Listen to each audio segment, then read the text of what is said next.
Georgia and Texas get set to do battle Saturday night in Athens. We are here previewing, predicting, and breaking down this game between the Bulldogs and the Longhorns. Hello, and I'm Chris Phillips. He's Cole Thompson. We appreciate each and every single one of you tuning in. As always, when we get going, make sure you hit that like and subscribe button on YouTube. We are inching ever so close to that 30,000 subscriber mark, and we can't do it without you guys' love and support. Also, make sure you check out our friends over at FANDUEL, because as always, we are brought to you by our friends at FANDUEL, FANDUEL.com/SECU to join today and get started with $250 in bonus bets when you win your first $5 bet. Once again, that's FANDUEL.com/SECU to get in on the action today.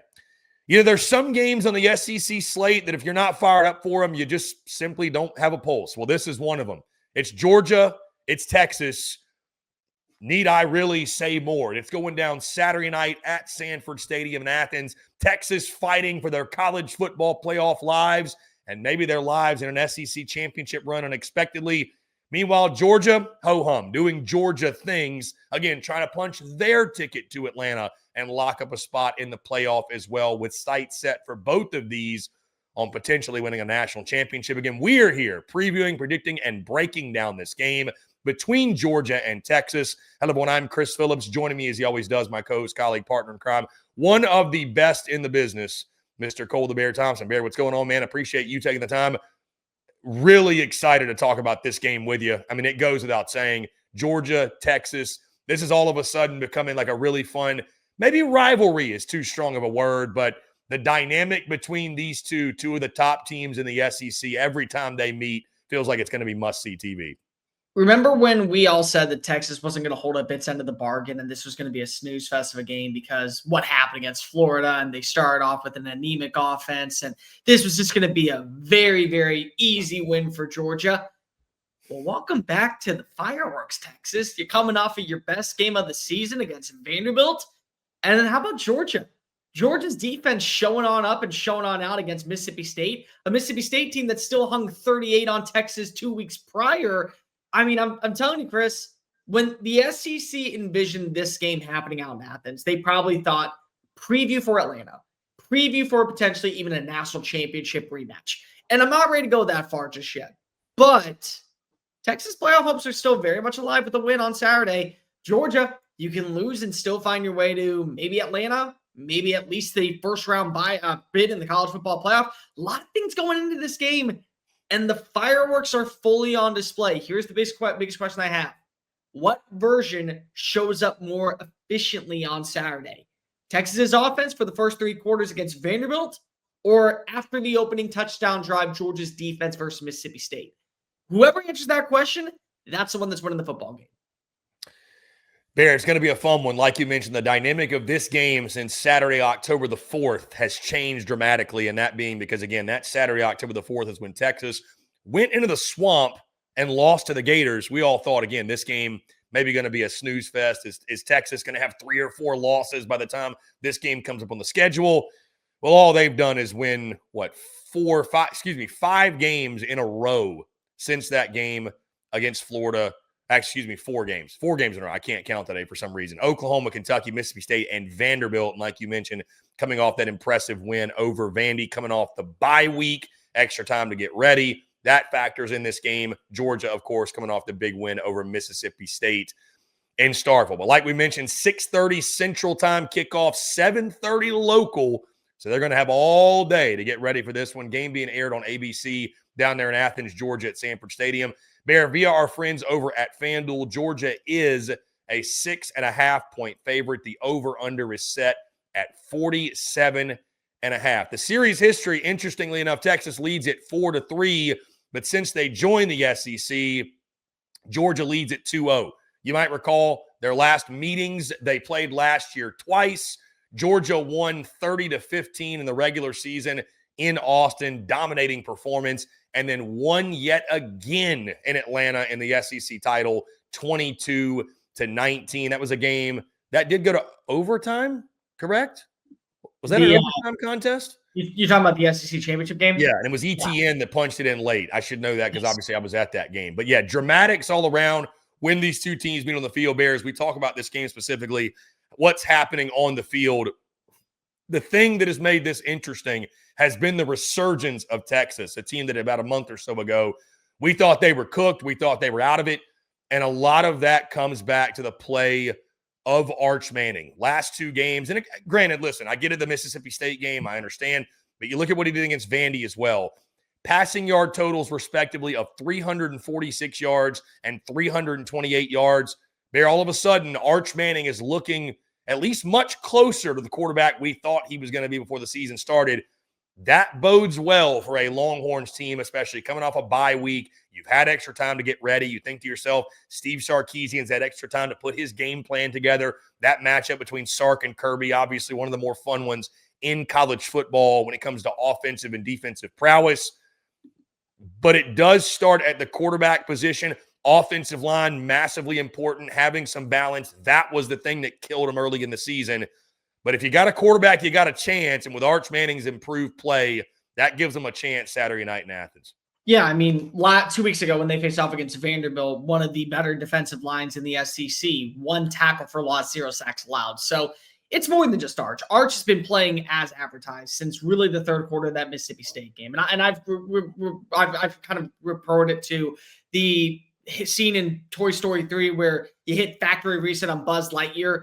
That's what we're doing with preseason expectations of Arch. He's completing over 68% of his passes. He doesn't have a turnover. He is building a rapport with Ryan Wingo and Parker Livingston, and you're getting the ball out in a timely manner to Emmett Mosley, and DeAndre Moore is making plays, and CJ Baxter out of the backfield is now back fully healthy. So it's little things like that where you're watching as Arch is able to go ahead and kind of figure out his surroundings and play up to the standard. But on the flip side, the other thing that's really important here is that Texas is no longer living in a world of where we can only win one way. We have to win through the air. They can trust their ground game to do just enough to get the job done. They can trust their offensive line to win their one-on-one battles and pass protection to give Arch Manning some time to throw. Now, on the flip side, Texas is peaking offensively at the right time. They've looked awesome since midway through the third quarter out in Starkville. Georgia is also peaking at the right time defensively. The way that they were able to corral Kamario Taylor and Blake Shapen, they took away the deep shots downfield of Brennan Thompson and Anthony Evans last week in Starkville. The younger players are starting to kind of figure out this is what it means to play Georgia Bulldog football. That's a thing that's really, really beneficial, I think, for Georgia, because what have we said about the Bulldogs all year? Number one, it's not your mom and pop's Bulldogs defense. It just isn't. And they don't have the same Jimmies and Joes of years past. But on the flip side, they rely so heavily on their offense to set the tone because the defense is always slow coming out of the gate. And outside of that one touchdown pass, that touchdown run to Kamario Taylor in Starkville, they were the tone setters for most of that first half, getting a couple of big-time turnovers, a couple of 3-and-outs, forcing some punts, and then allowing the offense to be able to build that momentum to gain a significant lead and put themselves in that position. So Gunnar Stockton, we know what he can do. We know what this offensive line is able to accomplish. We're starting to see the run game be really potent for a team like Georgia. If their defense is able to kind of set the tone against Texas and really make the Longhorns look more so like the version of themselves that took on Oklahoma in the first half or took on Kentucky for 4 quarters, that's a way to make sure that you silence all the critics on, hey, you're overselling on Texas or that you've undersold on Texas this year. We had a tough schedule. We've earned our way into the standpoint. Yeah, you've earned to be able to be considered, but you still have to show up in the biggest game. This is that big game, and you're getting mollywopped at this point. So it'll be interesting to see, again, which one shows on up, Texas's offense or Georgia's defense over the last week. And Georgia's defense, I agree that, you and I talked after this past weekend. Georgia, I feel like they're getting better as a football team on a weekly basis. I do, for sure. Yeah, I think they're getting better. The pass rush is still something, again, I'm interested to see, can they get after and how much do they get after and affect Arch Manning. On the other side, this is a Texas defense, for as good as they are and as talented as they are, they've allowed almost 800 yards of passing the last 2 games. And Gunnar Stockton is a guy that, again, I think he's getting better every single week. Every time out, to me, he looks sharper and sharper, especially through the air. This is another one of those big games for him. And the thing I love about Gunnar Stockton, you know this about him to this point, the heartbeat's going to stay the same. He's not going to get rattled. He's not going to get flustered. He's going to be very under control. If he does, it'll be something uncharacteristic. But I have not seen to this point, and that is this Georgia football team. Like, we talked about it a lot. nobody in college football likes to get it out the mud more than Georgia. Nobody likes to eat off the floor, as they say in Athens, more than the Georgia Bulldogs. So even if you're watching this game, and I'm sure Texas fans know by this point, but if you're out there watching this game and it's 7-0 Horns early, 10-0, brother, lock in, because Georgia that's almost feels like where they want to be. I know that's not, but they're comfortable being in uncomfortable spots like that. So if you're Texas, it's really not as simple as, hey, let's get off to a fast start and build early momentum. Can you sustain the momentum? I think like halftime adjustments in a game like this is huge as well, because that's something Kirby and company have been so good at doing. You look back at their last 15 or so games, 15 SEC games, they led in 30% of them at the half, and they still won most of them. So there's nobody better, you could argue, in those big game, in-game adjustments. And then it comes back to Kirby Smart, the master motivator and the mad scientist that he is. But going all the way back to what I said, Gunnar Stockton under center, I think the passing game is really key for Georgia here, because Texas has shown the last 2 weeks they have been susceptible to it. Yeah, Texas still, when you look at their overall numbers when it comes to defense, they're 98th in the country in pass defense. They're number 2 in the country in run defense. So this is going to be one of those games where you have to go ahead and give a little bit of credit. Texas has been able to win games in shootout fashion. If this becomes a shootout, you may actually think that Texas is a little bit more favorable because of what are we going to see from Georgia's defense. Georgia's defense has a lot of explosive plays to Ole Miss, to Tennessee, to Alabama, even to Auburn a little bit at times, to at least put yourself in a position where you know that you can give up the 20-yard play downfield. Texas does the exact same thing. If Texas takes away the rushing attack, then you got to hope that Gunnar Stockton is going to be able to connect with more than just a Zachariah Branch. And the thing that I've been really impressed with when it comes to Gunnar Stockton is he's surveying the field a little bit more, and he's trusting his throws, and he's delivering decisive passes, whether it be to Noah Thomas for a 65-yard strike, Oscar Delp down the middle of the field, Ulyss Williams, the 6'7" freshman tight end. They're getting Cash Jones involved, getting Lucky Lawson involved. We'll know his status for this game later on in the week, but like, he's making sure that every throw is a confident one. I'm not just going out there trying to go ahead and force some things out. When I make this throw, I know it's going to lead right into the breadbasket of my target. So I think that Texas has to use that as an advantage to get after him and probably jump a few routes, play physical at the line of scrimmage. What's going to be the status of Mookie Taft and Jelani McDonald, 2 safeties, one left after the midway through the Vanderbilt game, one hasn't played in the Vanderbilt game. If Michael Taft can come on back in, that may be a mismatch in favor of the Longhorns against Oscar Delp, especially if you try to go deep over the top. So I think that the big thing for Texas is, you know, your run defense is going to show on up. Anthony Hill, Manad Watson, what you got with coming off of the edge of Ethan Burke, you got Colin Simmons as playing the buck role. You can get after it. Nate Frazier, Chauncey Bowens. You can make sure that Gunnar Stockton doesn't trust his legs.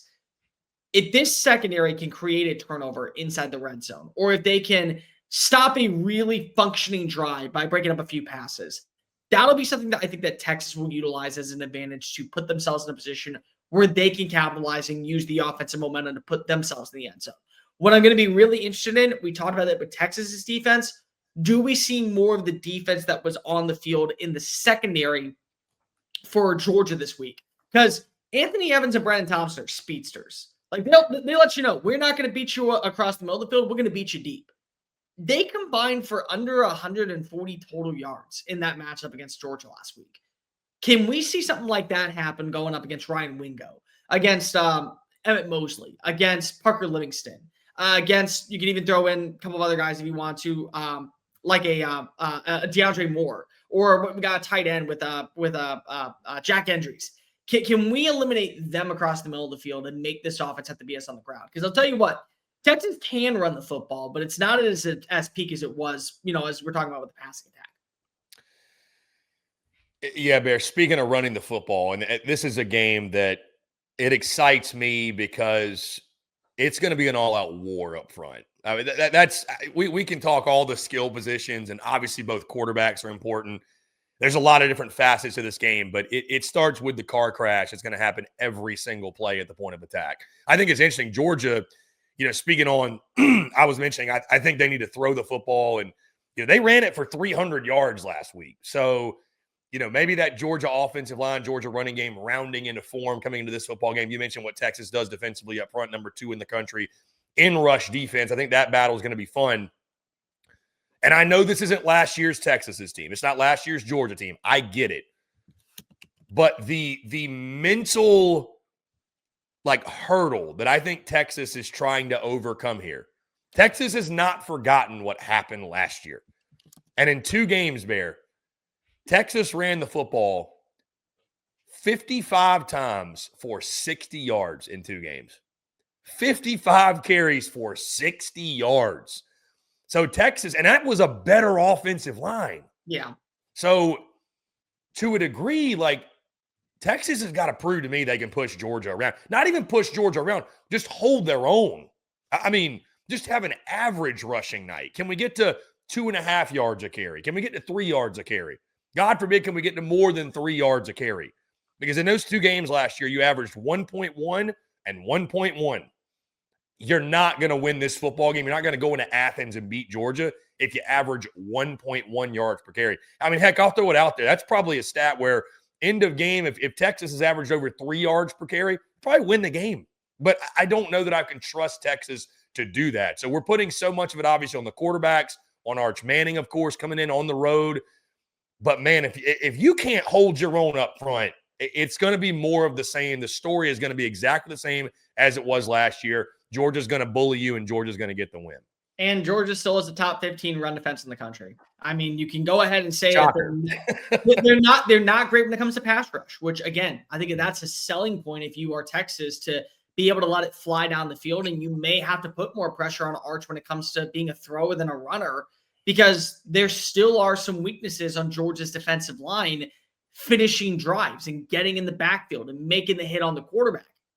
But they don't struggle making you a one-dimensional offense. And that's been their key all year, is that if we take away one element and force you to beat us in a certain factor, eventually we're going to pivot towards making those adjustments on the back end to where we're running a dime package. So we're running 6 defensive backs out there, and we're taking away your passing attack. And eventually a coverage sack will have to occur because you can't get the ball downfield, or you're going to have to throw it away and then just hit reset. And then it's 3rd and 8 versus 3rd and 1. So that's where I think Georgia excels in so many different ways.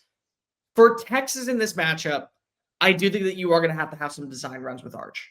And I know that seems a lot easier said than done, but remind yourself, how did Mississippi State find the end zone 3 different times? Even if you want to say Georgia took its foot off the gas, that's totally understandable. They were in control. They were up by nearly 30. They still allowed 3 rushing touchdowns to Kamario Taylor. Mobile quarterback that was not afraid to utilize his legs, have some certain design QB runs to put his team at least in the end zone. I think that this is one of those games to where Arch, listen, I'm not one to go ahead and say I put the pressure on you at the very beginning of the year. I want to see you actually meet the standard, play up to a few more games, prove that you were as advertised coming out of camp. And you weren't, but you weren't the only fault. This is going to be one of those games where, remember last season, they turned to Arch away from Quinn Ewers right before halftime. And they said, let's just see if we can get a spark. You're going to need more than a spark. He's going to have to be the key that turns the engine on and keeps momentum at an all-time high as you're flying down the freeway. Like, you are going to have to use some design runs, I think, for Arch if you want to win this football game. I don't think you have to do that if you're Georgia. Now, you can do that with Gunnar Stockton because Gunner's not afraid to tuck and run. He's not afraid to lower the shoulder. But I think that you can do just enough with Chauncey Bowens and what you can get with Nate Frazier after last week's game to say, if we have 2 or 3 design QB runs, we're good. Arch, I think you're going to need about 8 or 9. And it's simply because eventually they'll figure out a way to be able to slow down Trey Weiser and CJ Baxter at the middle. You're going to have to hit the outside and get into that open field. Go toe-to-toe with KJ Bolden. Get into the secondary and be able to make some plays with the rushing attack. Which of these 2 offenses can find balance? That's going to be a huge part of this football game. And which of these 2 defenses can take it away? Like we mentioned, run it, stop it, take care of it. Who's going to get after the other's quarterback? This one's going to be a fun one. It's Georgia. It's Texas. It's a game we are all looking forward to now. We're going to see these 2 teams square off a lot more in the coming years. Bear, that being said, this one's Saturday night. Again, what it means for the SEC title race, the playoff race, and just simply for these 2 programs is absolutely massive. That being said, let's lock in some picks. let's lock in some predictions. Would you like the honors, or you want me to start? I'm going to let you go first on this one. Okay. I would love to go first here. Yeah, listen, excited. Admittedly, I wish I could be in two places at once on Saturday night. We are going to be in Oxford, Mississippi for the SEC Unfiltered Tour. Really excited for it. I went to Athens earlier this year. Obviously, we don't do any repeats. I nearly did. I nearly did. Had a lot of Georgia buddies that wanted me to come down to Athens, but we are not doing so. That said, Sanford is going to be absolutely rocking on Saturday night. The big question for Texas, like I mentioned, last year against Georgia in 2 meetings, 55 carries for 60 yards, 1.1 yards per carry. As good as Arch Manning has been recently, as good as he's been, and I think he's been improving every single week, I think he's as prepared to have his best game of the season as he could possibly be. If you cannot rush it more for 1.1 yards per carry, if you cannot run the football and establish some balance and hold your own up front, you don't have a chance in this game. That's what it's going to come down to. This is going to be an all-out war in the trenches. It's going to be a car crash every single play.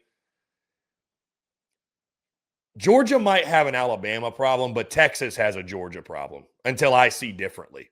And right now, I think it even goes beyond just the field of play. There's this monkey on the back type of mentality, this mental midget that Texas can't get quite rid of yet. And we'll see. They could change the narrative Saturday night. But in a game like this, for everything Texas has done over the last couple weeks, winning 4 straight, Georgia's getting better every single week too. And on their home field at night, Kirby Smart and the Dogs, they ain't losing this game. They were never losing this game. It's Kirby mother effing Smart. I trust Kirby Smart in this spot. The coaching matchup, I think, heavily favors Georgia when you talk about Kirby versus Sark. I do think this game's closer than some are expecting. If this number gets up to 7, I'm probably going to lean Texas here. I think it is a 1-score game. I don't think Georgia just runs away with this one. I felt confident in Georgia getting the blowout last week. I think this one, though, will live up to the billing. But there ain't a team in college football who loves to get it out the mud more than the Georgia Bulldogs. I won't be surprised if they're down early again. I won't be surprised if they're down at halftime. But that's right where Georgia wants to be. It's right where they want to be. They've got you right where they want you. I think it'll be the same case yet again. Georgia wins this game. Give me Dogs 31, Texas 27. I think it's a really fun back-and-forth game, a little bit higher scoring than I think Vegas and most others are expecting. Gunnar Stockton, his ability to hit the downfield shot. I think Georgia will be able to have balance more so than Texas will be. I think it's a late Arch Manning turnover that essentially ends the night for the Longhorns. Again, I like Georgia, and I trust Kirby Smart in this spot on their home field at night. Texas, can you run it for more than 1.1 yards per carry? Maybe you can. But I got to see you do it against the Dogs defense. Again, your offensive line's worse than it was a season ago. This rushing attack has taken a step back from last year. You can't just put it all on your quarterback. Georgia winning the battle up front's the difference. 31-27 final Dogs. I could see either one of these teams winning. I really can. And I understand that Texas has had a sloppy performance at times against Kentucky and then a sloppy performance at times against Oklahoma and not the best performance when it came to the Florida game, especially defensively. And then we talk about the Ohio State game. But you also have to look at the standpoint of Texas has been winning. You have a crappy game against Florida, and then you go all the way to the Vanderbilt game. And in between there is a 4-game stretch of winning football. Teams that know how to make winning plays with winning coaches get the job done. And both do. And whether or not it's easy to say that, yeah, Texas has been underwhelming and they haven't met the expectations, have they not met our expectations or their internal ones? Because honestly, at the end of the day, that's the most important thing. Have you met the goals and the standards of what you guys believe is your thought process underneath Steve Sarkisian? You put it all on display on Saturday night in Athens. That's just the bottom line.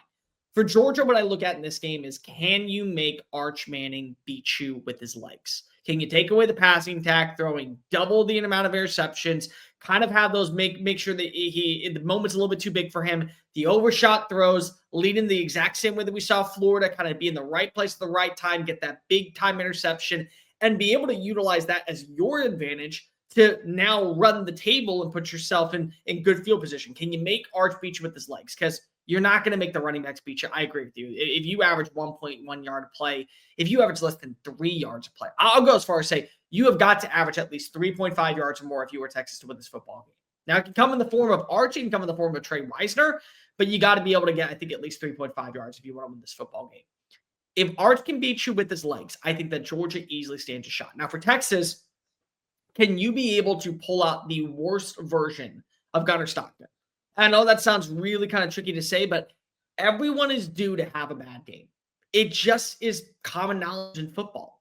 Everyone is due to eventually have a performance that leads to where things go south. Is this that game? Can you rattle Stockton enough with your pressures? Can you be able to win your one-on-one battles at the line of scrimmage to make him kind of flustered outside the pocket? Can you create some turnovers with whether it be a Jelani McDonald or whether it be a Malik Muhammad or a Grayson Littleton covering Zachariah Branch? Can you stop the short game and make him try to beat you deep to where you have a safety over the top and he's waiting to kind of be like a center fielder, catching that ball in the breadbasket and turn it back the other way for like 15 yards, put Texas in a better field position? That's where we're at. This is, and I think it's funny, Arch has a deal with Glasses Company. This is the ultimate eye test for Texas. Can you turn the corner and return yourself into a conversation of everything that we've done the last 4 weeks has culminated to where we can win this type of football game on the road in a hostile environment and save our season as a college football playoff threat? Because I'll be completely real. I think that Texas can lose to Texas A&M and still be in the conversation for a college football playoff bid. You can't if you don't win this game. You have to win this game. And I love chaos. And I think chaos has not been strong enough in the SEC just yet. I think Texas finds a way. I think Texas makes the move, gets inside of the red zone, capitalizes behind Arch Manning. The thing that Arch has done all year that I got to give a lot of credit to, he's been able to work out of negative place. He consistently pushes forward to be able to create at least a gain of 1, a gain of 3, a gain of 7. When guess what? It should have been a loss of 6, a loss of 9. I think Texas does just enough because of that factor. And Arch shows us the version that we envisioned at week 1 is actually on display. 28-24, give me the Longhorns surviving one more week. And let's have a little bit more chaos in the college football playoff conversation. I love it. There you have it. It's going to be a fun Saturday night, that's for sure, down in Athens, Georgia, Texas. I'm going with the Dogs. Bear is going with the Longhorns. And I do agree with you one thing, Cole. I think the chaos is just beginning. Maybe, just maybe, the chaos hits Sanford Stadium on Saturday night. We'd love to hear from you, though. Who do you agree with? Who do you disagree with? Who are you going with Saturday night in this game, Georgia or Texas? Guys, that's going to do all for us. We appreciate each and every single one of you tuning in. Before we get out of here, we do want to tell you about our friends over at FanDuel because, as always, we are brought to you by our friends at FanDuel. It's NBA tip-off week, and FanDuel is your home for live betting. So even if you miss the start of the game or want to ride the hot hand, FanDuel's got live bets on everything from who will score next to fourth quarter comebacks. Plus, you can even combine your live bets into a same-game parlay for a shot at a bigger payout. However you want to play, now is the perfect time to join because FanDuel is giving new customers $300 in bonus bets if your first $5 bet wins. So visit FanDuel.com/SECU to join today. That's FanDuel.com/SECU. Play your game with FanDuel, official sports betting partner of the NBA. Once again, guys, that's going to do all for us. We appreciate each and every single one of you tuning in. As always, make sure you hit that like and subscribe button on YouTube. Check us out wherever you get your podcasts, all across your favorite social media platforms, as well as our website, SECUnfiltered.com. For Cole the Bear Thompson, I'm Chris Phillips. We're signing off. Appreciate each and every single one of you tuning in. Have a great rest of your day. We'll talk to you all on the other side.